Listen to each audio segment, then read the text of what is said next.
तो पूर्व केंद्रीय गृह राज्य मंत्री रामलाल लाही की मौत कोरोना से नहीं सदमे से हुई। ये हम नहीं कह रहे हैं, दिवंगत नेता के पुत्रों का जिला अस्पताल प्रशासन पर गंभीर आरोप है।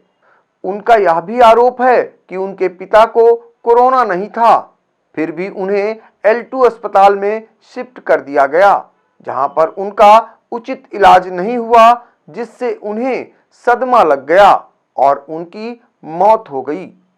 अब वो जांच कर दोषियों के खिलाफ कार्रवाई की मांग कर रहे हैं। बता दें कि पूर्व केंद्रीय गृह राज्य मंत्री रामलाल लाही का एक बेटा सुरेश राही मौजूदा समय में हरगांव से भाजपा विधायक हैं और उनका बड़ा बेटा रमेश राही पूर्व विधायक हैं। दोनों ने पिता की मौत के चौथे दिन यह गंभीर आरोप लगाए हैं। आरोपों में यह भी कहा गया है कि कोविड से मौत होने का दुष्प्रचार किए जाने से उनके पिता के अंतिम दर्शन में काफी लोग नहीं भाग ले सके।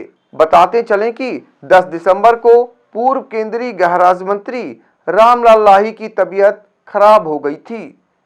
उस पर उनके बड़े बेटे पूर्व विधायक रमेश राही जिला अस्पताल लेकर गए, जहां पर डॉक्टरों ने उनकी ट्रूनेट से कोविड जांच कराई और पॉजिटिव करार दिया।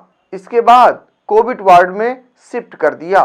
पूर्व केंद्रीय गृह राज्य मंत्री श्री राही सुबह करीब 11:30 बजे जिला अस्पताल पहुंचे थे।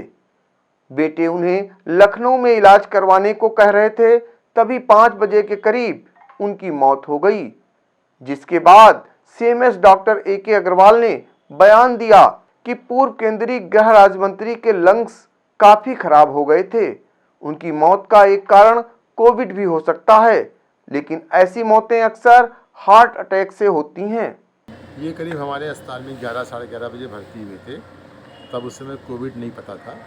इनकी जांच कराई गई ट्रू नॉट से और करीब 2 बजे रिपोर्ट आई तो कोविड निकला था इनको। बाकी हमारे सारी वार्ड में भर्ती हो गए थे ये, और उसके बाद हमने इनको कोरोना वार्ड में शिफ्ट किया, लेकिन लंग्स में काफ़ी ख़राब हो चुके थे और सडन कोलैप्स हो गया। अच्छे खासे बात कर रहे थे, बात करते करते सडनली कोलैप्स हो गया। कोविड कारण रहा होगा।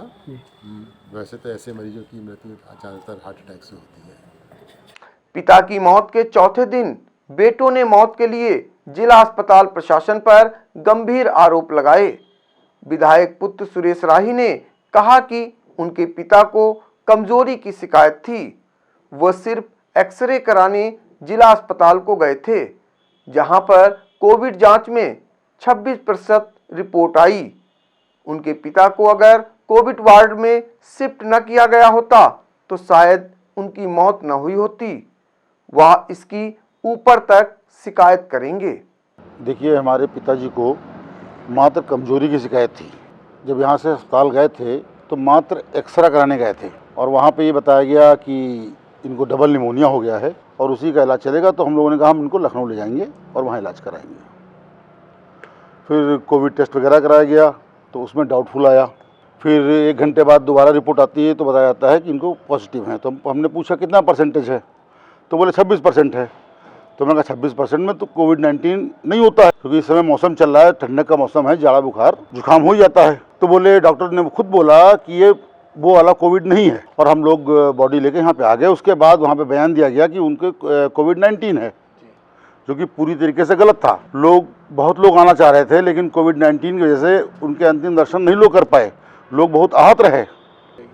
देखिए, मैं इसकी शिकायत करूँगा ऊपर तक कि इतने प्रतिष्ठित आदमी जो केंद्र में राजनीति की जिन्होंने, उन पे अंत में कोविड-19 का वो लगा दिया गया और जिससे लोगों की भावनाएं बड़ी आहत हुई।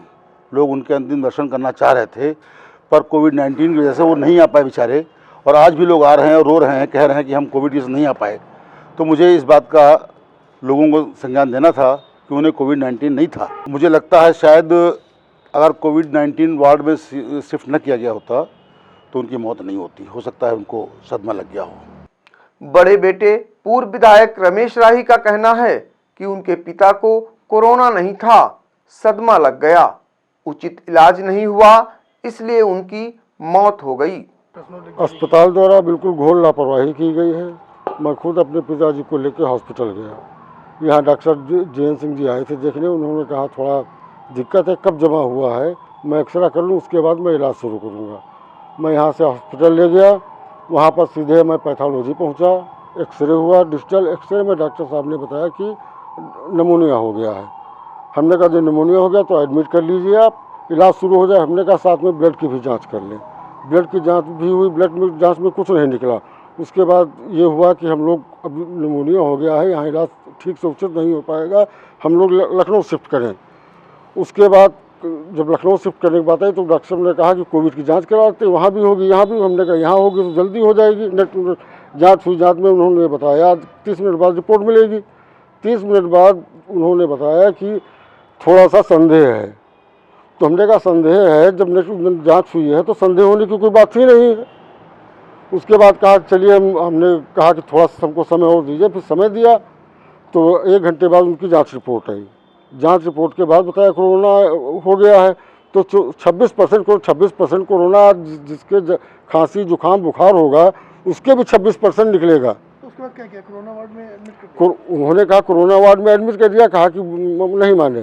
तो हमने कहा ठीक है, पिताजी को लाए हैं, जान बचानी है, चाहे इधर रहें चाहे उधर रहें। उनको इसी बात का सदमा लगा कि हमें कोरोना हो गया।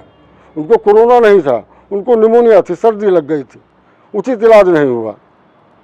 सीएमएस ने अपने बयान में कहा है, अमर उजाला में छपा है कि उनकी कोरोना से मौत नहीं है। कई मीडिया वालों को जानकारी उन्होंने यही दी कि हाँ, कोविड। नहीं, आप उनका बयान पढ़िए। उन्होंने बताया, डॉक्टर जयंत सिंह और सीएमएस ने बताया कि इनको वो कोरोना नहीं है। उन्होंने बयान दिया कि उनकी हार्ट अटैक से मृत्यु हुई है। ये अस्पताल प्रशासन द्वारा लापरवाही हुई है कि इनको कोरोना हुआ है। नहीं, इनको सस्पेंड किया जाए। लेकिन सीएमएस पर स्वतंत्रता संग्राम सेनानी देखिए कितना अभद्र व्यवहार किया, उसके बाद भी सीएमएस पर कोई कार्रवाई नहीं हुई। खबर आपकी, नजर हमारी। देखते रहिए आई इंडिया।